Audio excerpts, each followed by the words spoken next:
여러분 반갑습니다.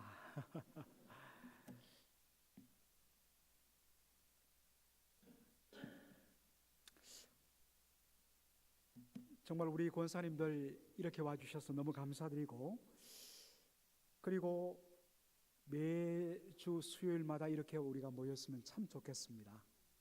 네, 네, 얼떨결에 아멘 하신 분들 다음 주부터 꼭 오셔야 됩니다. 소리를 조금 높여주세요. 네. 혹시 사진이 준비되었습니까? 오케이. 오늘 저는 하나님과 심정이 통함이라는 제목으로 하나님의 말씀을 전하고자 합니다. 특별히 우리 권사님 헌신 예배에 원래는 제가 다른 강사님을 한 분 추천해 드렸는데 그분의 갑작스러운 사정으로 말미암아 올 수가 없게 되어서 하는 수 없이 제가 대타로 이렇게 또 서게 되었습니다. 그러나 대타가 항상 홈런을 치는 법이죠. 그래서 오늘 하나님께서 특별한 은혜를 베풀어 주실 줄을 믿습니다. 여러분 다 아시다시피 저는 딸 넷을 가진 아빠입니다. 네, 우리 마더스데이에 누가 엄마인지 모르겠죠. 예, 우리 딸들이 이제는 뭐 제법 자랐어요. 큰애가 이제 고등학교 시니어이고 막내가 참 키가 큽니다. 그래서 큰 언니와 키가 같아서 제일 앞에 있는 아이가 막내인데 이제는 뭐 거의 키가 다 비슷비슷합니다. 참 행복한 가정을 하나님이 허락해 주셨는데 예, 감사합니다. 지난주일에도 저는 딸만 넷이라고 이야기했더니 그 이야기를 들은 분이 뭐 목사님 아들 넣으시려고 그런갑다라고 이야기를 하시더라고요. 아니, 우리 구자원 장로님 시대는 그것이 가능합니다. 그때는 뭐 당연히 아들을 그렇게 선호했으니까요. 그러나 여러분, 제가 이렇게 결혼하고 이런 시대가 어느 시대인데 아들을 낳기 위해서 계속 딸을 낳고 또 딸을 낳겠습니까?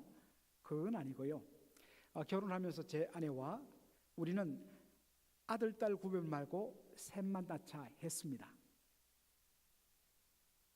그리고 나서는 저희들이 아이가 하나 유산하고 또 한 3년간 아이가 없어서 이제 미국으로 공부를 하러 오게 됐는데 미시간부터 또 필라델피아 다 그만한 나이대의 유학생 젊은 목사님들 부부들이 공부를 하다 보니까 이 집 저 집에서 아이가 막 태어나는 겁니다.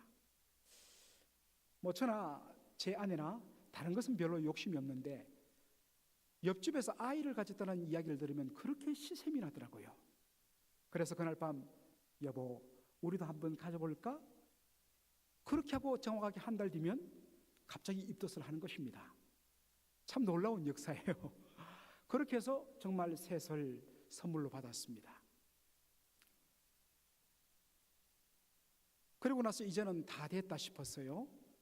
그리고 셋을 키우는 것이 얼마나 힘든지, 더군다나 뭐 부모 또 일가 친척의 도움 없이 순전히 혼자서 키운다는 것이 얼마나 어려운지요. 그래서 이제는 충분하다 하면서 저희들이 캘리포니아로 목회를 하러 갔습니다. 그렇게 얼마 지나지 않아서 제 아내가 요즘 자꾸만 속이 미식거린다는 겁니다. 너무나 놀라갖고 신방을 마치면서 제가 월마트에 들어가서 임신 테스트기를 사왔는데 검사해봤더니 플러스가 나온 거예요. 이건 아니다, 이건 기계에 문제가 있다 해서 또 가서 사왔습니다. 검사를 했는데 또 양성 반응이 나왔습니다. 정말 하늘이 아득하게 멀어지더라고요.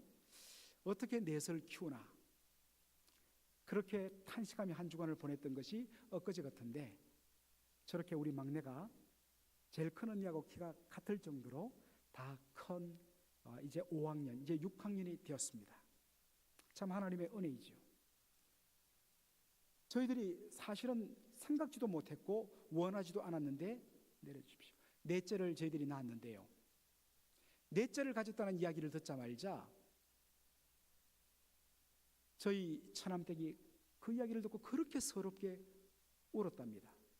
왜냐하니까 결혼해서 아이를 낳으려고 그렇게 시도를 했는데 계속해서 생기질 않는 겁니다. 여러 가지 수단들을 다 동원해봤지만 생기질 않는 겁니다. 정말 하나님 앞에 작정하여 기도하기도 하고. 그런데 아이를 원하지 않는 가정에서는 덜컥덜컥 아이가 생기는데, 그렇게도 원하는 자신에게는 아이가 생기지 않는다는 이 사실 인해서 그렇게 서럽게 울었다는 것입니다. 그리고서는 하나님께서 그렇게 주지 아니하시면 마음으로 가슴으로 낳겠다는 결심을 하고 아들을 하나 입양해서 지금 얼마나 행복하게 잘 살고 있는지 모릅니다. 오늘 우리 성경 본문에서 바로 그와 같은 여인을 만나게 됩니다. 여러분이 잘 아시는 한나, 영어로 해나라는 여인입니다. 오늘 본문에 보니까 엘가나라는 사람이 있었는데 이 엘가나에게는 두 아내가 있었다 했습니다. 사실 이 자체가 하나님의 백성 이스라엘에게는 굉장히 문제가 되는 그러한 이야기입니다. 그러나 오늘 본문의 주제가 아니기 때문에 제가 그 부분은 다루지 않겠습니다. 두 아내의 이름이 한나와 브닌나였습니다. 여러분들, 이스라엘 백성들은 그 이름의 순서를 굉장히 중요시 여깁니다. 특별한 경우가 아니면 제일 앞에 나온 이름이 훨씬 더 중요하고 첫 번째란 의미입니다. 그렇다면 이 두 사람 중에 누가 본부인일 가능성이 많습니까? 아무래도 한나가 본부인일 가능성이 많습니다. 그런데 한나는 아이를 가지지 못했습니다. 그래서 아이를 얻기 위해서 두 번째로 맞이해드린 부인이 브닌나였을 것으로 추측합니다. 여러분들, 이 브닌나란 이름의 뜻이 참 재미있어요. 다산이란 뜻입니다. 많이 아이를 낳는다는 말이죠. 정말 이 이름 뜻대로 브닌나는 아이들을 많이 낳았습니다. 우리 한글 성경에는 잘 나오지 않지만 영어 성경을 보면 children이라고 복수로 되어 있습니다. 최소한 둘 이상은 낳았을 것입니다. 그래도 여전히 엘가나의 사랑은 첫 번째 사랑하는 여인 한나에게 있었습니다. 그래서 음식도 항상 두 배로 더 주고 사랑을 두 배로 더 쏟아 부었습니다.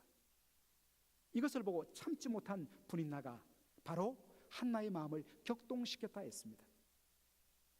여러분들, 여기 격동시켰다는 이 말 히브리 원어로 보면 속을 확 뒤집어 놓았다는 말입니다. 여러분들, 어떻게 속을 확 뒤집어 놓습니까? 뭐로요? 주로 뭐로 하죠? 말로. 여러분, 이 말 굉장히 무섭습니다. 사실 말 한마디로 사람을 죽이는 거죠. 말 한마디로 사람의 속을 확 뒤집어 놓는 것입니다. 온갖 각종의 악한 말로서 한나의 마음을 뒤집어 놓았습니다. 얼마나 괴로웠던지 음식을 먹을 수 없을 정도였다 성경은 기록하고 있습니다. 그런데 여러분, 우리가 이 본문을 보면서 주목해야 될 것이 있습니다. 그것은 물론 브닌나의 말이 한나의 속을 완전히 뒤집어 놨기 때문에 그를 격동시키고 굉장히 괴롭게 만들었던 것 사실입니다만, 사실은 브닌나의 말보다 한나의 심정을 더 고통스럽게 만드는 것이 있었습니다. 자, 여러분들 사무엘상 1장 5절을 한번 보겠습니다. 1장 5절에 보면 이런 표현이 나와요. 여호와께서 그로 한나로 성태치 못하게 하시니 임신하지 못하게 하셨다 하는 것입니다. 누가요? 하나님께서요. 사고로서 또 날 때부터 아예 자궁이 없다든지 나팔관이 막혔다든지 그런 조건이 아닌데 오직 하나님께서 그 태를 막으심으로 말미암아 아이를 가지지 못했다는 것이에요. 영어 성경에는 The Lord closed her womb, 자궁을 하나님께서 닫아버리셨다는 것입니다. 여러분들, 다윗의 첫 번째 아내가 누구지요? 다윗의 첫 번째 아내, 사울 왕의 딸 미갈이었죠. 제가 여러분들 이제 한두 주 후에는 바로 사무엘 하를 가지고 이 본문을 다루게 됩니다. 미갈은 일평생 아이를 낳지 못했습니다. 그런데 왜 그가 아이를 갖지 못했느냐? 여호와의 언약궤를 다윗성으로 가지고 오면서 다윗이 기뻐서 춤을 추며 기뻐하는 그 모습이 꼴로 보기 싫어서 하나님을 예배하며 하나님을 경배하기를 힘쓰는 다윗 왕을 조롱하고 업신 여겼기 때문입니다. 그래서 일평생 심판의 의미로서 아이를 갖지 못했다 성경은 기록하고 있습니다. 이처럼 고대 이스라엘 사회에서 여인이 아이를 낳지 못한다는 것은 뭔가 하나님 앞에 잘못을 하여서 하나님께 징벌을 받는다는 그러한 의미로 사람들이 많이 접근을 했습니다. 다 그런 것은 아닌데도 불구하고 몇몇 예 때문에 혹 저 사람 하나님 앞에 뭔가 큰 잘못을 범한 것은 아닐까? 사람들의 그 의심의 눈초리가, 사람의 그 편견의 눈초리가 그렇게도 무서운 것입니다. 여러분, 한나의 삶은 어땠을까요? 이 한나의 이름의 뜻을 우리가 한번 살펴볼 필요가 있습니다. 한나의 이름의 뜻은 하나님으로부터 은총을 받은, 하나님의 사랑받는 이란 의미를 갖고 있습니다. 물론 그 이름과는 반대로 살아가는 사람도 있지요. 지난주 우리 수요 예배에서 봤던 오네시모라는 사람, 여러분들 오네시모가 무슨 의미라고 그랬죠? useful, 유익한이라는 뜻을 갖고 있다 했습니다. 그러나 실상 그의 삶은, 예수 믿기 전 그의 삶은 주인에게 막대한 손해를 끼치는 무익한, useless, 쓸모없는 인생이었습니다. 이처럼 그 부모의 뜻과는 반대로, 이름과는 반대로 살아가는 사람도 있지만 대체로 그 이름을 따라서 거룩하게 살아가는 사람이 참 많습니다. 한나의 이름의 뜻이 뭐라고 그랬죠? 하나님으로부터 은총을 받은, 하나님의 사랑을 받은. 적어도 오늘 우리가 본문에서 보는 그의 기도의 내용을 보아서 그가 얼마나 여호와 하나님을 경외하며 하나님을 사랑하며 하나님 앞에 거룩과 진정으로 의로운 삶을 살아가는 신실한 하나님의 백성이었던 것을 우리는 짐작할 수 있습니다. 이름대로 살아간 사람이었습니다. 그런데 한나의 결혼은 무엇입니까? 분명 나는 하나님의 말씀대로, 하나님의 뜻대로 의롭고 정직하게 살아갔는데 어떻게 나에게 이런 일이?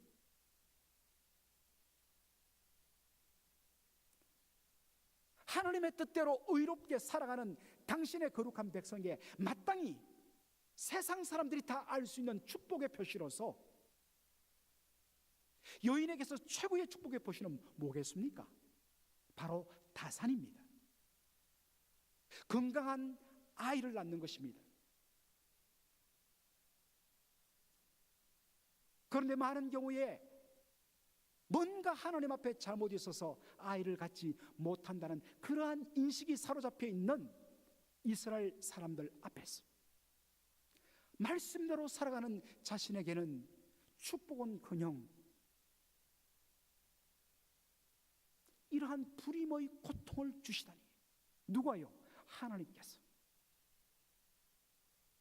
사람들의 쑥덕임보다도, 번인나에 격동시키는 말보다도 바로 이것이 한나를 고통스럽게 만들었습니다. 사랑하는 성도 여러분, 여러분에게는 이런 번민이 없습니까? 우리가 불의해서 매를 맞는 것은 우리 스스로 생각하기도 맞아도 싸다고 생각하고 오히려 그것 때문에 하나님 앞에 엎드리며 회개하며 하나님 앞에 돌아서는 오히려 변장된 축복이 됩니다. 그런데 하나님의 뜻대로 정직하게 철두철미하게 말씀 중심으로 살아가려고 애를 씀에도 불구하고 도리어 손해보고 어려움을 겪을 때 반대로 불의한 사람들은 오히려 승승장구하고 아무런 문제가 없고 그들의 기업과 그들의 자녀들이 다 잘 되는 것을 보았을 때 믿음으로 살다가 어려움을 겪는 하나님의 백성은 낙심합니다. 하나님 어떻게 이럴 수가 있습니까? 시편 73편 1절이지라 보니까 시인이 말합니다. 이 땅에 일어나는 일들을 보면서 거의 실족할 뻔하고 낙심할 뻔했다고 이야기하는 것입니다.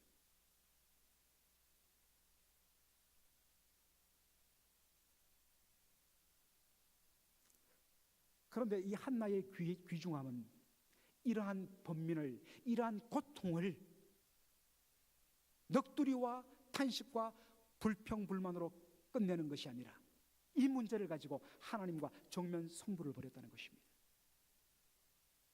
이 답답한 심령을 붙들고 하나님 앞에 나가 엎드리고 부르짖었다는 것입니다. 자, 여러분들, 오늘 제목이 하나님과 심정이 통함이었는데 사무엘상 1장 15절에 그런 말씀이 나옵니다. 그가 이야기합니다. 여호와 앞에 나의 심정을 통한 것뿐입니다 라고 이야기합니다. 여러분들, 이 말씀을 영어 성경으로 보면 I was pouring out my soul to the Lord. pour out, 내 영혼을 하나님 앞에 물처럼 남김없이 다 쏟아버렸다는 것입니다.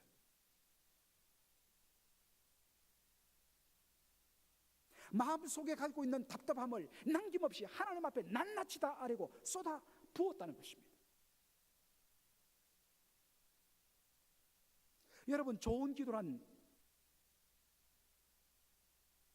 막힌 없이 기막힌 표현들로도 탁탁 아구가 맞는 그런 기도를 청산유수처럼 하는 것이 좋은 기도는 아닙니다.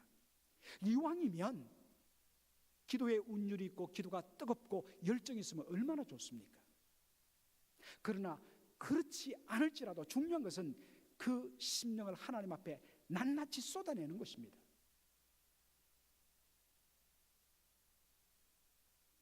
제가 전에 캘리포니아에서 사역하던 교회에는 각 공동체별로 각 지역별로 공동체 교구를 나누고 그 담당 목사님에다가 신방 담당 권사님, 자비량으로 섬기시는 권사님들, 너무 또 젊은 권사님은 목사님과 함께 사역하기가 좀 부담스러우니까 한 60대 중반 정도 이상의 건강하고 또 차를 운전하고 기동력 있는, 그리고 시장 가다가 비상입니다 하면 적극적으로 물건을 내려놓고 교회로 달려올 수 있는, 그래서 오전이나 심지어는 저녁까지도 함께 신방하면서 섬겨주는 그런 신방 권사님들이 계셨는데, 제가 잊지 못하는 권사님 한 분이 있어요.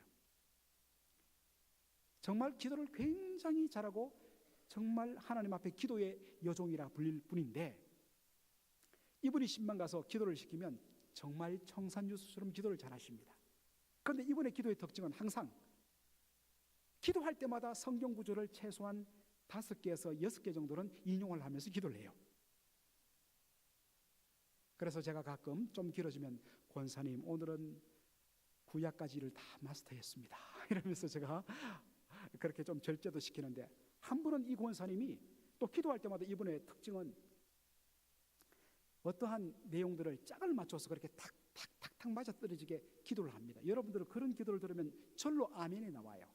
근데 한 번은 이분이 주님 이 가정의 자녀를 축복하여 주시되 하면서 뭐라고 기도했는가 하니 사람의 이름을 맞추는 것입니다.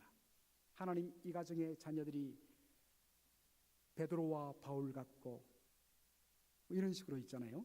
그 다음에 여호수아와 갈렙 같고, 처음에는 짝짝 맞더라고요.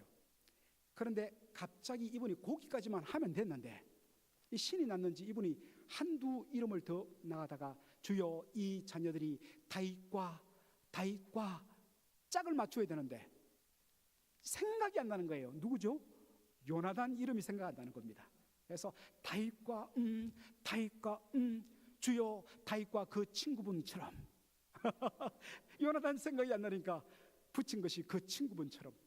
그래서 제가 쿡 찌르면서 요나단 하니까 그래서 한참 웃었습니다. 이처럼 짝 안 맞춰도 좋습니다.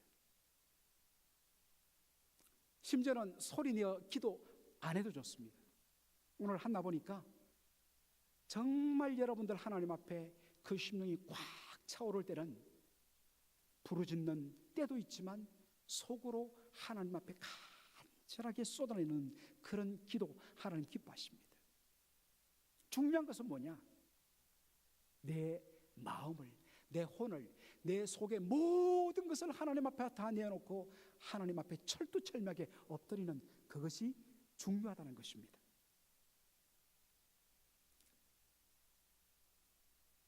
여러분들 겉으로는 이래 웃고 있지만 아마도 각각 여러분들의 심정 저 깊숙한 곳에서는 정말 하나님 은혜 없이는 풀 수 없는 답답한 문제들이 하나씩 둘씩 쌓여 있을 것입니다. 바로 그 문제를 하나님 앞에 통곡하며 온 심령을 주님 앞에 쏟아내면서 기도하라는 것입니다. 하나님 앞에 다 쏟아내고 하나님 앞에 매달려야 할 것을 엉뚱하게도 사람 앞에 쏟아내고 있지는 않습니까? 그것은 탄식이요 넋두리지 기도가 아닙니다. 결코 사람 앞에 이야기해서는 해결되지 않습니다.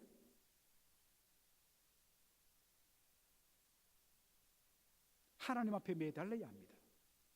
특별히 우리 권사님들은 제가 번번이 이야기하지만 여러분들 이름 그냥 권사, 집사 다음에 권사, 여자로서는 권사다, 그러한 타이틀로서 여러분들한테 임직을 준 것이 아닙니다. 여러분의 문제뿐만 아니라 교회의 다른 성도들, 그들의 영혼 구원과 그들의 자녀들과 교회의 여러 가지 어려운 성도들의 문제를 가슴에 안고 그들을 대신해서 주 앞에 엎드리며 중보하도록 주께서 부르신 직분이란 것입니다. 물론 집에서도 하시죠. 그러나 여러분들 정말 여러분들 시간을 내어서 교회에 나오세요. 나오셔서 여러분들이 체인을 연결해서 계속해서 기도하셔야 됩니다. 그것이 우리 권사회의 헌신의 진정한 목적이 되는 것입니다.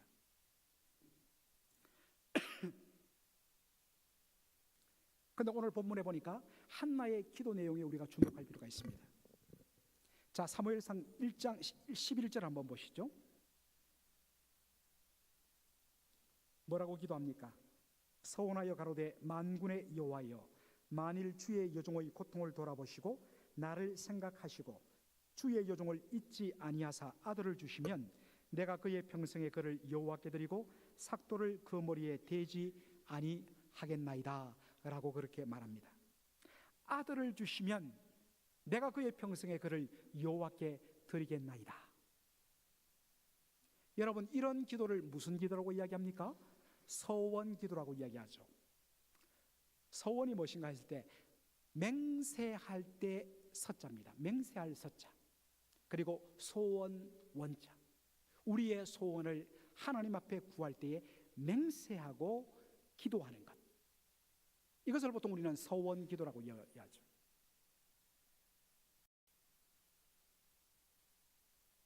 그러면서 우리가 특별히 이 한나의 기도를 보면서 이렇게 적용을 많이 합니다. 하나님은 소원하는 기도를 잘 들어주신다. 우리가 진짜 하나님 앞에 잘 응답받기 위해서 소원하고 기도해라. 또 어떤 목사님들은 그렇게 이야기합니다. 아이를 낳지 못했는데 저희 어머니가 100일 기도하면서 하나님 아들 주시면 저도 한나처럼, 한나가 사무엘을 하나님 앞에 바친 것처럼 제 아들을 바치겠으니 아들을 주옵소서.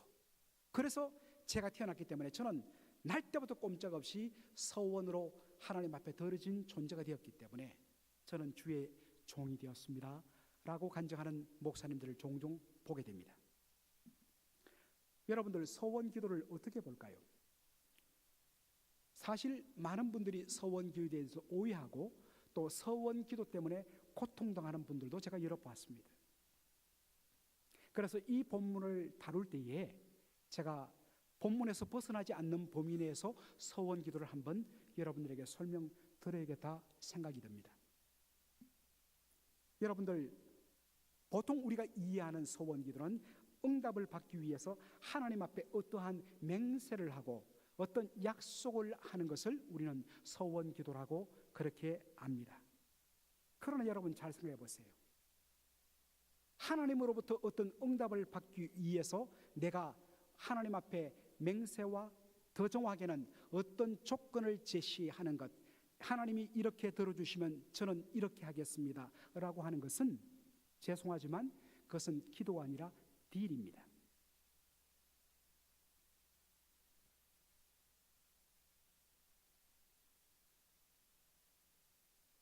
여러분, 기도는 무엇입니까?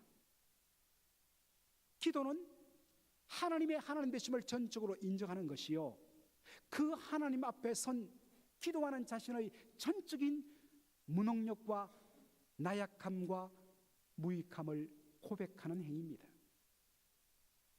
하나님의 은혜 없이는 아무것도 할 수 없음을 온전히 구하며 전적인 하나님의 은혜와 긍휼만을 구하는 것이 기도입니다. 따라서 우리의 기도의 응답은 우리가 얼마나 열심히 있게 많은 시간을 들여서 하나님 앞에 매어 달리고 정말 온 정성을 다하고 그리고 많은 시간을 들이고 많은 충성을 다하고 그것에 의해서 하나님이 감동받으셔서 우리의 어떤 열심과 헌신과 정성에 의해서 감동받으셔서 주시는 것이 아니라 전적인 하나님의 긍휼과 자비와 은혜에 근거한 하나님의 선물이라는 것입니다. 이건 놓치면 안 됩니다. 그래서 이런 말 하는 분들, 하나님의 보좌를 움직여라, 하나님의 보좌를 움직이는 기도, 무슨 의미로 하는 말인 줄 저는 알아요. 그러나 표현 자체는 잘못된 표현입니다. 우리가 하나님의 보좌를 못 움직입니다. 우리가 누구간데? 오히려 하나님께서 우리 인생을 불쌍히 여기사 높은 곳에 계시지만 낮은 우리를 향하여 귀를 기울이시며 심지어 우리를 불쌍히 여기사 당신의 사랑하는 아들을 우리를 위하여서 보내주시기까지 긍휼과 자비를 베푸시는 그 하나님이 응답의 근원이라는 사실입니다. 도리어 우리의 열심과 충성은 하나님의 값없는 은혜에 대한 우리의 감격과 감사의 표시인 것입니다. 이 순서를 우리가 바꾸면 안 됩니다.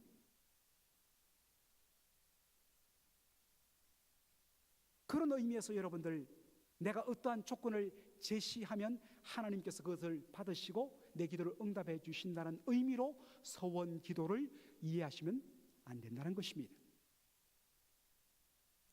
또한 쉽게 함부로 내 자녀, 내 자손을 주의 종으로 바치겠나이다, 여러분 이런 기도도 함부로 하시면 안 됩니다. 왜 그렇습니까? 물론 그러한 마음의 소원이 얼마나 귀합니까? 귀한 사역이기에 정말 우리 자녀들 중에, 자손들 중에 그러한 주의 일을 했으면 좋겠다, 얼마나 귀한 마음입니까? 그러나 그것을 주 앞에 내가 바치겠습니다, 써주십시오, 그렇게 기도하는 것은 조심해야 된다는 것입니다. 이유는 무엇입니까? 하나님께서는 택한 백성을 당신의 뜻을 따라서 이 사람은 주의 말씀을 전하러, 이 사람은 복음을 전하러, 그리고 이 사람은 이러한 일을, 세상적인 어떤 특별한 일을 통해서, 비즈니스를 통해서, 정치를 통해서, 티칭을 통해서 다양한 하나님이 주시는 은사를 따라서 그 사람들을 통하여 하나님 모두를 통하여 영광 받기를 원하십니다. 그런데 하나님께서 예를 들어서 내가 이 자녀를 이러한 목적을 위해서 쓰기로 하나님이 계획을 하셨는데 갑자기 우리가 하나님 주의 종으로 쓰셔야 됩니다 한다면 하나님께서 얼마나 당황하시겠습니까? 우리 인간의 말로. 그것은 정확하게 말해서 그분의 주권을 침해하는 일입니다. 거룩한 소원 좋습니다. 그러나 주님 그렇게 쓰임받기 원하오나 당신의 뜻대로 하옵소서. 그것을 반드시 우리가 고백해야 한다는 것입니다. 부모의 소원 때문에 전혀 하나님 앞에 그러한 콜링을 받지 않고 하나님이 그러한 은사를 주지 않으시는데도 불구하고 부모가 서원했기 때문에 서원한 기도는 반드시 응하지 않으면 벌받고 사배도 다 망하고 교통사고 나고 어떨 때는 눈도 잃고 네 응답 안 하면 너 이래 된다. 이것 때문에 전혀 부름받지 않고 하나님이 마음 주지 않는데도 신학교 올려놓은 사람들이 있어요. 그것 때문에 고민하는 청년들 많이 봤습니다. 제가 졸업한 저희 모교 신학교는 입학 인터뷰를 하는데 교수님들이 반드시 어떻게 해서 주의 종이 되기로 이렇게 결심하고 신학교의 문을 두드리냐 반드시 질문합니다. 그런데 꼭 입학 지원자들 중에 몇몇 사람은 저희 어머니가 할머니가 서원해서 그래서 이 길을 오게 됐습니다.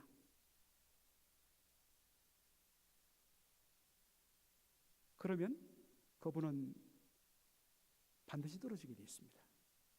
왜요?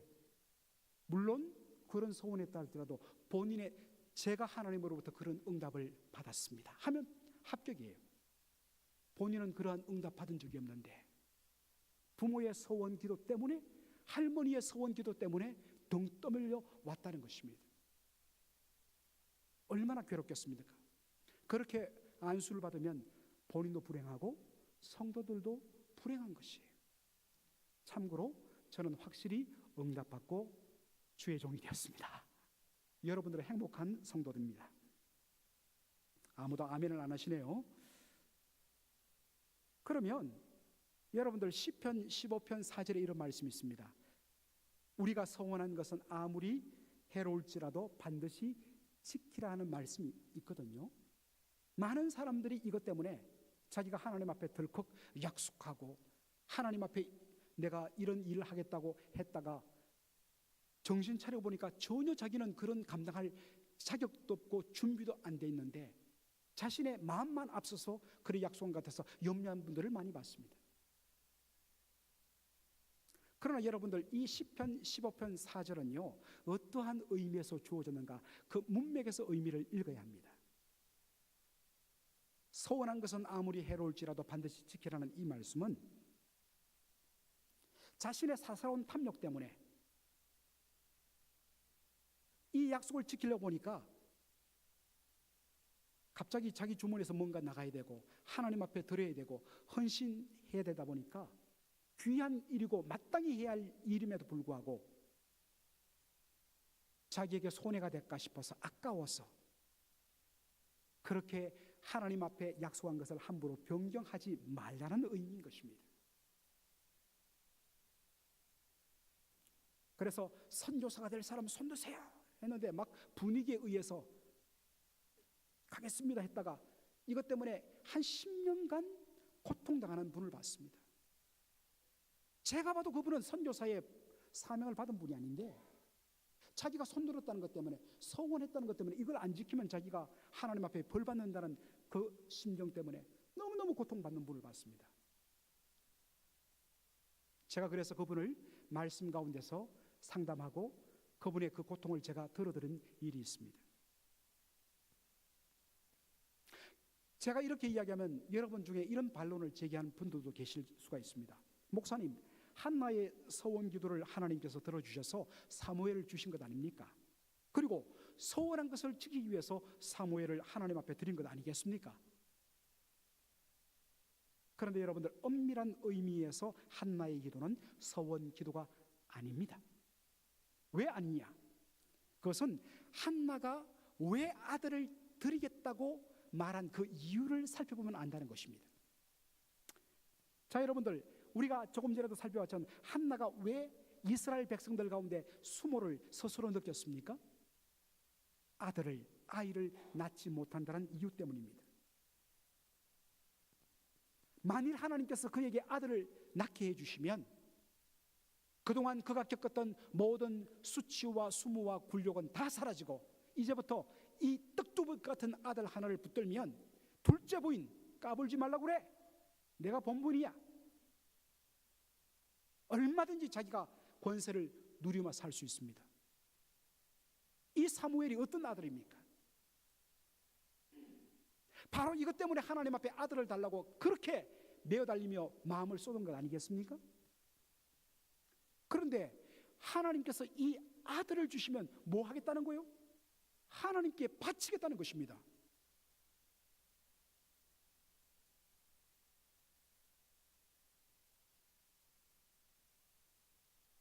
여러분들, 한나가 하나님께 아들 사무엘을, 아이를 주시면 그 아들을 하나님께 바치겠다는 이유를 우리는 본문에서 발견하게 됩니다.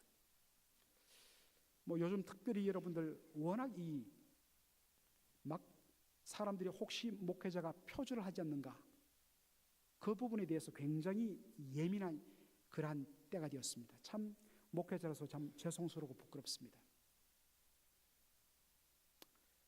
사실 제가 이 말씀을 보면서 이 말씀에 대하여서 다시 한 번 더 접근하게 된 좋은 기회가 몇 년 전에 제가 사역하던 교회에서, 지금은 이제 삼일교회 가서 사역하고 계시는, 옛날에는 강남교회에 계시다가 삼일교회, 서울 삼일교회에 사역하시는 송태근 목사님을 모셨는데 참 귀한 말씀의 종이죠. 그분이 토요일 날 저녁에 이 본문을 강의하는데, 사실 저도 이 말씀을 그때 보면서 그런 식으로 접근하고 있었는데 그분이 다시 한 번 더 확정을 해 주시더라고요. 제가 왜 이야기를 하느냐, 그냥 말없이 하면 저것도 누구 뺏겼다는 이야기를 할까 봐 제가 미리 소개를 합니다. 저도 말씀을 그렇게 접근하고 있었는데 마침 많이 알려진 그 참 대표적인 귀한 목사님이 그 말씀을 다시 한 번 더 확인해 주셨기 때문에 제가 옳구나 마음의 확신을 가지고 제가 그렇게 여러분 앞에 지금 설교하는 것입니다. 바로 사무엘상 1장 15절에 있는 표현입니다. 여호와 앞에 나의 심정을 통한 것뿐이니이다. 여러분, 이 말씀의 일차적인 의미는 뭐라고 그랬습니까? 하나님 앞에 자신의 마음을, 자신의 온 영혼을 하나님 앞에 다 쏟아내는 것이라고 이야기했습니다. 기도의 자세를 의미하는 그런 표현이기도 합니다. 그러나 하나님 앞에 나의 심정을 통했다는 이 말에는 또 하나의 의미가 담겨 있는데, 기도하는 가운데 자신의 심정과 하나님의 심정이 통하게 되었다는 것입니다. 다시 말해서 깊은 기도의 세계에 들어가면서 어느 순간에 하나님의 마음을 온전히 알게 되었다는 것입니다. 한나가 울면서 하나님, 수치스러워서 굴욕스러워서 견딜 수 없어요, 저에게 아들을 주세요라고 눈물로 기도하며 탄식할 때에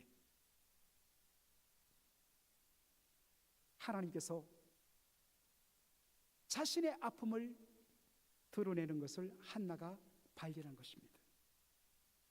한나야, 너는 지금 아들이 없어서 탄식하며 고통하는구나. 나는 이 흑암의 시대, 여러분 그 시대가 어느 시대입니까? 사사시대 말기에 바로 이 시대의 대제사장이 엘리 대제사장입니다. 그의 두 아들이 아버지를 이어 대제사장이 되었는데 누굽니까? 홈리와 비노스입니다.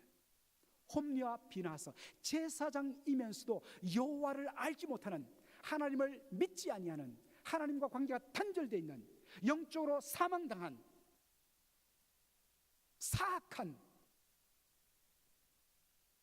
그들이 영적인 지도자로서 백성들을 이끌고 있는 영적 흑암 중에 흑암의 시대, 이 사사시대 말기, 이 흑암의 시대에 더 이상 하나님의 말씀도 들리지 않고 영적으로 캄캄한 이 시대에 불꽃처럼 나서서 이 어두운 시대에 나의 뜻을 전하며 백성들에게 회개를 요청하며 하나님의 뜻대로 돌아올 것을 외치는 하나님의 마음을 대변해 줄 아들이 없어서 내가 지금 이렇게 탄식하고 있단다. 이것이 나의 고통이란다. 바로 여기서 한나의 고통과 하나님의 고통이 서로 통한 것입니다. 만난 것입니다.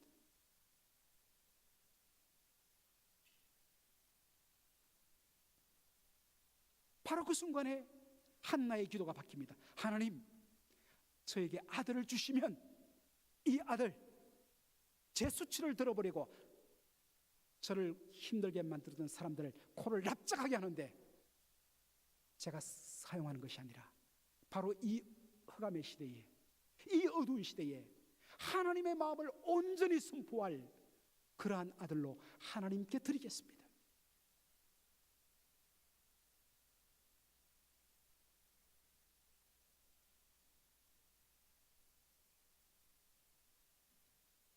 아들을 얻기 위한 조건으로서 아들을 바치겠다는 것이 아닙니다. 그럴 마음도 없었어요. 기도하는 가운데 하나님의 심정과 통하면서 자신의 그 사사로운 마음을 내려놓고 이 아들, 하나님의 아들로 바치겠습니다. 이 아들을 사용하셔서 이 흑암의 시대에 당신의 뜻을 드러내어 선포하여 주옵소서. 바로 그 아들이 사무엘이었습니다. 사무엘은 그렇게 쓰임 받습니다. 사랑하는 성도 여러분, 그리고 오늘 헌신 예배를 드리는 우리 권사회 회원 여러분, 여러분의 기도는 진정 하나님의 심정, 하나님과 심정을 통하는 기도입니까? 이 시대를 보면서 고통하며 아파하며 이 시대의 교회를 보면서 탄식하는 하나님의 탄식은 귀를 막고서 일방적으로 나의 사사로운, 나의 지극히 사적인 것만을 부르짖고 외치고 그것으로 나의 기도 끝!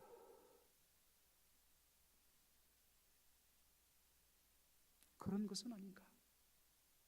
과연 얼마나 먼저 그의 나라와 그의 의를 구하며 이 시대를 바라보시는 하나님의 탄식과 한숨을 내 가슴에 품고서 그것 때문에 아파하며 하나님의 나라와 하나님의 영광을 위해서 얼마나 기도하고 있는가?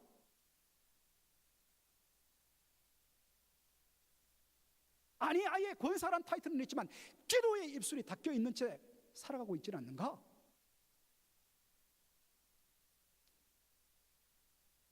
한 번의 헌신 예배로 만족할 일이 아니라 오늘 여기서 주여 나의 기도가 바뀌게 하여 주옵소서. 왜 하나님께서 나를 권사로 세우셨는가? 바로 그 하나님의 분명한 부르심 앞에서 주여 하나님과 심정이 통하는 기도하는 여종 되기를 원합니다. 아버지의 마음을 품고 아버지의 아픔을 나의 아픔으로 여겨서 당신의 뜻이 하늘에서 이루어진 같이 우리 교회에, 이 나라에 하나님 이루어지기를 원합니다. 그것 때문에 선교사님들을 붙들고서 각자 한 명씩 두 명씩 선교사들을 정해서 그 선교사들을 위해서 부르짖는 권사님들이 되어야 됩니다. 매일마다 우리 주의 종들뿐만 아니라 우리 교회 장로님들, 그리고 우리 교회의 주일학교 중고등부 우리 교사들, 전도사님들, 우리 자녀들을 위해서, 다음 세대를 위해서, EM을 위해서, KM 청년을 위해서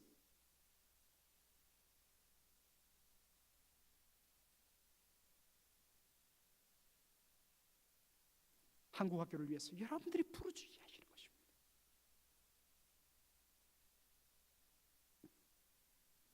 두 가지입니다.